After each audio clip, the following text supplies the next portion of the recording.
وننزل من القرآن ما هو شفاء ورحمة للمؤمنين ولا يزيد الظالمين إلا خسارا. Assalamualaikum warahmatullahi wabarakatuh. Alhamdulillah rabbil alamin. Wassalatu wassalamu ala asyrafil anbiya'i wal mursalin wa ala alihi wa ashabihi ajma'in. Masyarul muslimin rahimakumullah.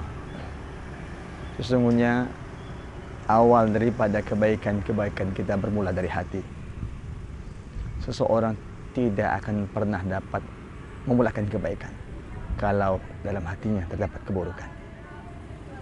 Sungguh Allah telah menjadikan hati kita ini tempat terletaknya iman.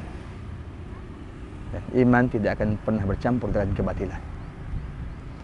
Apabila kita senantiasa memelihara hati kita untuk bersih dengan beristighfar kepada Allah, memohon ampun kepada Allah, dengan zikrullah kepada Allah, maka insya Allah hati kita akan senantiasa bercahaya, sehingga akan memudahkan kita melaksanakan kebaikan-kebaikan dan menghindari keburukan. Namun kebalikannya, apabila hati kita senantiasa kita kotori, sehingga akan terbentuk nutfah-nutfah, noda-noda hitam dalam hati kita, maka cahaya iman akan tertutupi dan menyebabkan kita akan menyulitkan kita untuk membuat kebaikan-kebaikan. Rahimakumullah. Betapa pentingnya kita memperhatikan hati kita ini. Sebab Allah Subhanahu wa taala sendiri dalam Al-Qur'an menyebutkan kepada kita. A'udzubillahi minasyaitonir rajim. Bismillahirrahmanirrahim.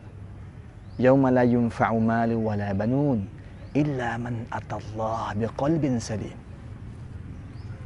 Pada hari di mana la yanfa'u mal wala banun. Yaumil akhir, hari kiamat, hari akhir, yang kata Allah, la yanfa'u malu wala banun, tidak lagi bermanfaat harta dan anak, illa man atallah biqalbin salim, kecuali orang-orang yang berjumpa dengan Allah dengan hati yang selamat, hati yang ada iman, hati yang ada Islam. Karena itulah mempertahankan kebersihan hati kita agar senantiasa beriman, taat kepada Allah, tunduk kepada Allah, ini yang paling penting.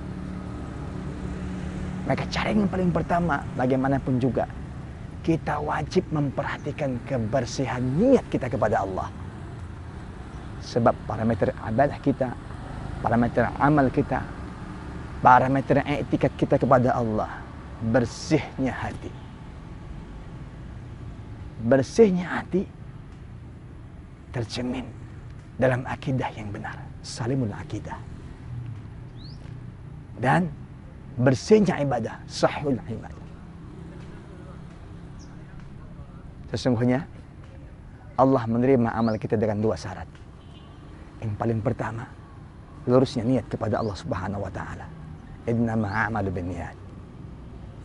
Yang kedua, amal yang kita perbuat sesuai dengan keinginan Allah dan Rasulnya. Maka dua hal ini wajib kita jaga. Asal muslimin rahimakumullah.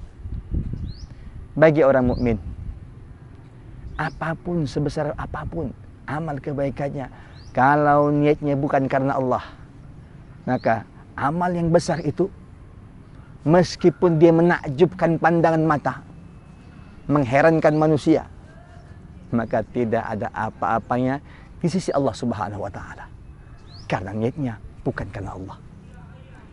Yang kedua, ibadah apapun yang kita lakukan, meskipun niatnya ikhlas untuk Allah, tapi Allah tidak perintahkan, Rasul tidak pernah memberi petunjuknya, maka sia-sialah ibadah itu. Karena itulah Islam hadir memberikan kita petunjuk dengan Al-Quran dan Sunnah Rasulullah SAW. Maka beruntunglah orang-orang yang senantiasa berusaha dengan dirinya untuk taat kepada Al-Quran dan Sunnah Rasulullah SAW. Jemaah rahimakumullah.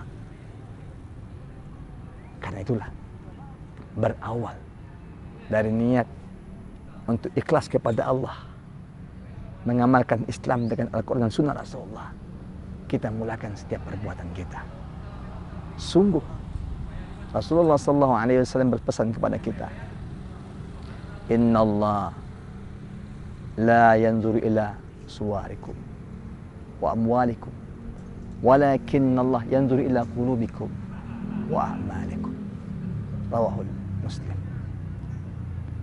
Sesungguhnya Allah Subhanahu wa taala tidak melihat bagaimana penampilan kita ini, sebanyak apa harta kita, tapi Allah lihat bagaimana keadaan hati kita dan amal kita. Nabi ingatkan kita, penampilanmu, hartamu tidak menentukan, tapi hatimu dan amalmu lah yang menentukan. Rawahul Imam Muslim. Barakallahu fikum. Assalamualaikum warahmatullahi wabarakatuh. وننزل من القرآن ما هو شفاء ورحمة للمؤمنين ولا يزيد الظالمين إلا خسارا.